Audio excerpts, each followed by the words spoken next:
Hi guys, this is Alex, qualified Usui Reiki Master. Today I'm going to talk to you a little bit about the misconceptions of Reiki. So I've already done a little tutorial on the basic question, what is Reiki? However, there have been a lot of people who, when I explain to them that I do Reiki and I am a Reiki Master, they come up with, oh, I heard this about Reiki, oh, I heard that. And they ask me whether these things are true or not. So I'm going to tell you a little bit about the main misconceptions, clarify what is true and what is not, so that you can get a clearer picture of what Reiki is, and then you will know whether this type of healing method is for you or not. So the biggest misconception is that Reiki is associated to a single religion. Reiki is religionless. You can do it if you're an atheist, a Buddhist, a Christian, a Muslim, a Hindu, a Sikh. It doesn't matter what kind of religion you're from, if any at all, you can do Reiki. Basically, the only thing that I want to clarify when we do Reiki is, for example, I am a believer, I do have a certain religion, and when I do Reiki, I ask my God for help. So let's say you were a Muslim and you wanted to do Reiki. You would ask Allah to help you be the channel to heal this person. And if you were a Jew or whatever else, you would ask your God. So hope that's clear for you now. Second big misconception is that when people are quite religious, there are actually some religious teachers who will tell them that Reiki is associated to negative or even satanic practices. This is completely untrue. Reiki is a healing method. It is associated in certain ways to religion, but I did mention before it is religionless. Reiki is all about love and about healing. It has nothing to do with any type of negativity, and no harm can come from you if you practice Reiki or you receive Reiki. Moving on in conjunction with that to the third misconception is that some people believe that you can occasionally be harmed by Reiki. Again, this is untrue, because the Reiki healer, before they start the healing, will ask for protection for themselves and for the patient. So even though you are the channel and the Reiki energy flows from you to the patient, there is a barrier that blocks the emotional, physical, spiritual and psychic level of the healer and the patient. So I'm not going to say there is no exchange between patient and healer, because I have felt throughout my teaching and healing that once I have shared Reiki with someone, I feel a slightly deeper connection to them.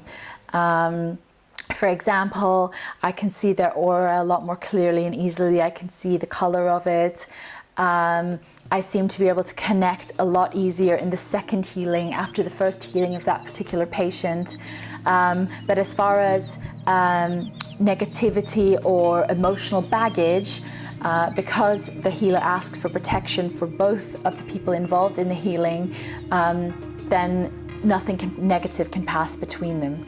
And if somebody heals another person with negative intentions, or they have just come from a situation that has caused them to have negative emotions, simply the healing won't work. No negative outcome will appear on the person who is being healed. So that is something that all of you Reiki healers need to know. If you are angry or upset or are harboring any emotional baggage or anything that you think would affect your Reiki healing, it's better to reschedule with the person rather than try and do it immediately. If you can't change your schedule, meditate and forgive and release the negative emotions. Ask for help, ask for protection, so that you can still do this healing. You'll be surprised that when you are willing to let go of those negative emotions, how quickly they can leave you.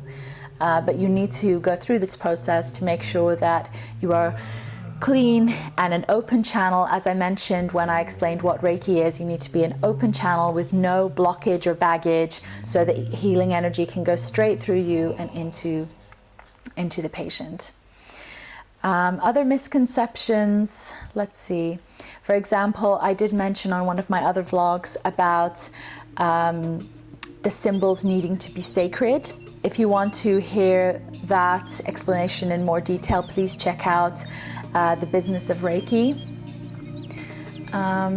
Also, I want to clarify that Reiki is a healing technique. It can be used parallelly with conventional medicine or by itself. It's really up to you. However, I would recommend it for sure that you used both types of medicine together to increase your healing but minimize any drug side effects.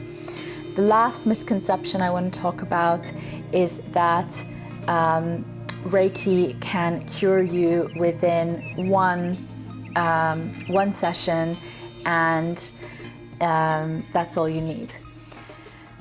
Some people can be very skeptical after having a Reiki healing because they think, okay, I should have been healed. And I wasn't. I don't feel any better. Firstly, there are many disorders that can be healed within one Reiki session. However, such things like a major trauma or a very deep, old emotional trauma or a chronic disease may need more time and more sessions of Reiki healing. So just because you haven't been healed in one sitting does not mean that the Reiki energy has not worked for you. Also, people say that, oh, if you could be cured in one session, why isn't this done all over the world? Unfortunately, there is a resistance still from the conventional medicine society. There are people who are becoming more open-minded and want to work with this type of energy healing as well as the conventional way, which is through pharmacology. However, there are a lot of closed minds still, and that's why Reiki is not as widely used as perhaps it would be and will be in the future. So I hope you've enjoyed this tutorial. If you have any questions, comment below the video, and I hope you've learned something from this.